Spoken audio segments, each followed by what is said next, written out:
Twakuyambira Owekitiibwa Pulezidenti wa Nuupu His Excellency Bobi Wine. Honourable leaders, party leaders here, honourable members of Parliament, honourable leaders of district governments, ladies and gentlemen, abaami n'abakyala. Mukama mulungi mu kiseera kyonna. Thank you so much. I want to first of all thank very much the Honourable Bobi Wine, leader of Loop, for inviting me here. I might not have come, but we were in court and he said, come for prayers. I'm here for the prayers. And I thank him so much for bringing me. I want first of all to bring you the greetings of Dr. Museveni. I managed to hold his hand at the court and just wait at him and tell him to be strong. But he greets you. I saw him on Monday in prison in his cell. I wrote about it. But he's strong in spirit. His body may be weakening, but he will never surrender. Never, never, never. And he tells you never to surrender to. So let me say that the most important thing for me today has been to see the victims of this horrible regime, the people whose loved ones have disappeared for years, the people whose loved ones are in prison for years without trial. But now my heart is with you. I am with you, but I am in a different category. My husband has been in prison just 3 months. I am able, I'm a global leader. I can bring global attention to him, and I have. I have also national recognition, and I have. But these people, your people, who have disappeared, who are in prison, nobody knows them. And Museveni is sitting on them, denying their rights because nobody knows them. So I am with you, but I feel privileged, and I want to use my voice, I want to use my influence to fight for all political prisoners. That is my game here. Being here has made me understand how I must fight for all political prisoners. And I will. And I will. You know, 3 things came to my mind as I was listening to our leaders. And the 3 things that came to mind, one is to agree with all of them about the importance of our unity. I want to agree with them. We have to know that we have one objective, is to get that mad dictator out of power, he and his son. Is to restore our institutions and live together equal under the law, all of us. We have to get rid of it. So the unity is important. And I thank our leaders because they are standing in unity. I have never seen it. But look at them. They have understood the call of the moment. They are standing together as leaders. Thank you, political leaders. But I also call on you, stand together. You must stand together and know who the enemy is. Don't turn on each other. Don't fight each other. Fight that one who is supporting this regime. Push them in a corner. Let them apologize. But don't fight amongst each other. Be united. The second point I thought of is the message I have for you. Don't fear. Museveni.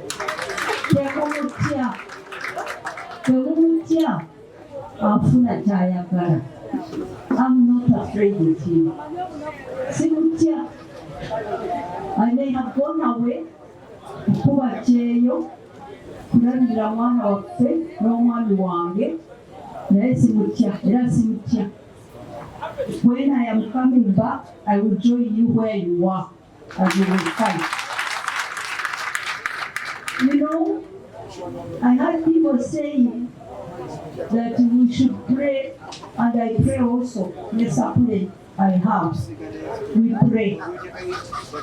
But I heard someone here praying that President Katonda Museveni Abelewachisa. I don't pray like that. He's not going to change. Tachuka. He is who he is. Let me tell you who he is. Tachuka. We will push him out. That's all. Let me tell you one story about him. And I am going to keep telling you more. But let me tell you this one to know the man we are dealing with. Mutemu. The time of Obote too. Baba DP, Baba Twakuyambira, Baba waliwo ba UPC, Baba itaba UC, Baba Tusiba, Baba like they are doing now. One day we were at home. Abantu ne bajja eka ne bagamba kitange nti waliwo omukyala bamukubye bamutulugunye ali eri embalala eyo kubiri yeebase mu luguudo ali bubi. Kitange ababuuza nti ani omumanyi bagamba nti tulowooza maama wa Museveni. Taata yagamba mwanyinaze nafa banati. Genda olabe oyo omukyala bw'aba ali maama wa Museveni omuggyewo ku luguudo omuleete wano. Abantu bonna nga bamutya nga Museveni ali mu nsiko. Maama wa Museveni mwanyinaze yamuleeta eka bamujanjaba. Yali ng'akankanye nnyo n'agamba nti tayinza na kusula mu nnyumba n'abantu abalala nga taata alinawo ennyumba y'abagenyi awo. N'amuteekamu bulijjo nga bamuleetera emmere bamulabirira bw'alwala taata mutwala muddo emyaka egi 2.5. Olutalo bwe lwaggwa bwe twatuuka embala mu lutalo awo Jerusalemu bwe yajja eka n'asiima kitange n'atwala maama we emyaka 2.5. Kakati oyo wetwalabirira eka ewaffe bw'oba olaba kyakola beesigye olowooza oyayinza okukyuka. Si muntu talina muntu talimirwa bantu balala ye bamulumirira ekimukwatako naye ye talina kisa talina mwoyo gwa ddiini ali awo. So nze kambabuulire temumutya tujja musindika aveewo ajja kugenda ateeka okugenda. We don't have to fear him. He's not a decent human being. He does not respect anybody. Kambawe n'akagambo kamu naye ka luzungu sikamanyi mu Luganda. He's a narcissist. Oyo muntu yeerowoozako yekka talumirwa balala ayagala nnyo pawa yonna ali simanyi Uganda lumenye naye yoyo yennyini tulina okumusindika n'avaawo. Don't be afraid. Don't be afraid. Kakati ensonga y'okusatu.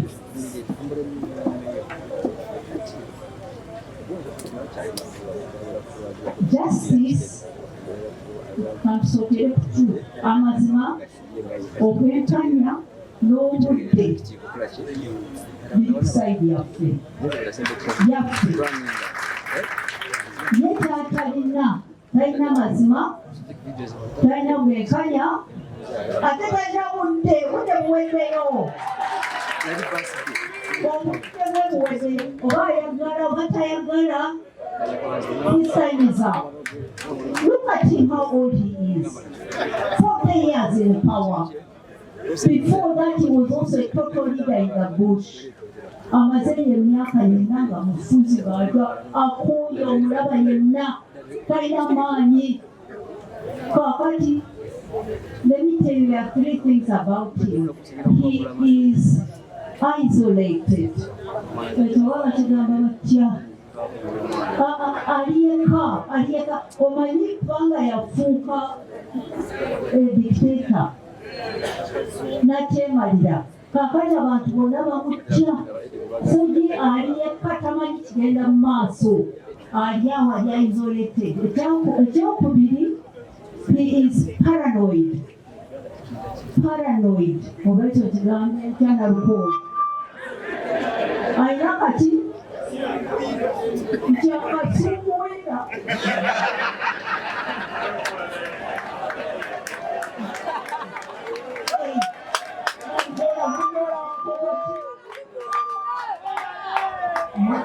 Musajja wa kasunguyira ebimunyiiza biba tebiriimu n'akatono ennyo kamunyiiza.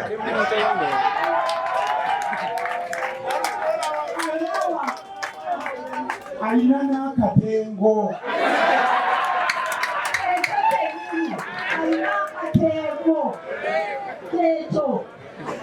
Ekyo kyakubiri.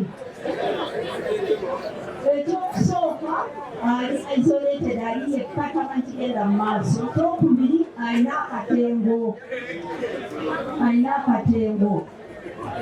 Ate ekyokusatu wano mukiwulirize kinona kiki. He is more ruthless than ever. Mutemu nnyo kati. Ekyo mukitegeere. Temukitya. Ate temukitya naye ekyo kituufu. Edda nabasanga eyo mu nsiko, oyo General ng'ali mu nsiko ne Museveni ne Kano Besigye. Naye edda ng'akyatyamu katono. Naye kati ali desperate, ali ruthless. Ata nava wano nga atusiba nga tugenda mukomera kansolo kwaga agendayo n'ateekayo epapula ne batugjayo kansiba nange. Naye nga tanasiba bantu myaka 5, 6 nga babula. Kakati watuuse ali ruthless. So nze mbabulidde byange, sijja kutya nawe temutya.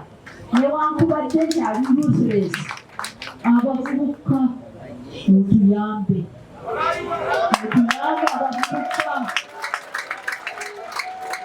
Mwemukulembera tugende mu maaso, naffe bwetuli tujja mujjawo. Ate bw'aba agaanye ajja kugenda bubi nga bamugabe, tajja kugenda bulungi. Twansembeyo na kino. Ndaba mu mawulire ne Museveni yekka ayogera bw'atyo nti Besigye alina emisango. Tebakitugamba bulungi, baateekayo ekipapula mu court martial nti Besigye alina omusango gw'okulyamu ensi olukwe. Kambabuulire, Besigye ekyo takikolangako. Naye eyalyamu banne olukwe ye Museveni. Era kambabuulire, okusooka bwe twali mu nsiko yawandiika 10-point program. Nze ne muganda wange tetwagitayitinga. Ye yava mu nsiko n'ajja e London ng'ayagala okwegatta ne balule Professor Bude. N'awandika 10 n'atuwa ne tugitayitinga. N'ateekamu constitution. N'ateekamu ebintu bingi. Bwe twatuuka wano tetwakola constitution ani yagimenya. okwo si kulyamu ensi olukwe, ensi yagiryamu olukwe n'akyusa constitution ey'abantu fetwagikola abantu n'agikyusa yalyamu ensi olukwe, yalyamu banne olukwe. Bali abalwana mu nsiko bonna bye balwanira kakati twabituukako yabalyamu olukwe. Kakati ani yandibadde mu ddooka ng'awoza olukwe ogw'olukwe gw'okulyamu ensi olukwe Museveni. So kijja kutya ate bw'agaanirawo obudde bumuweddewo dama atandise okuleeta omutabanyi omutwe tekukola bulungi.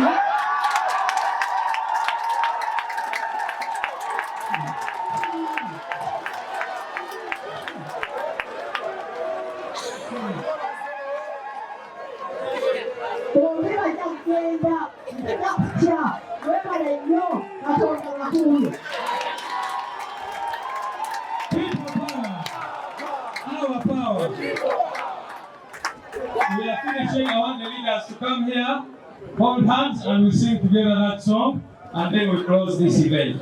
I love this song. Allow me. Let's sing it. Oh,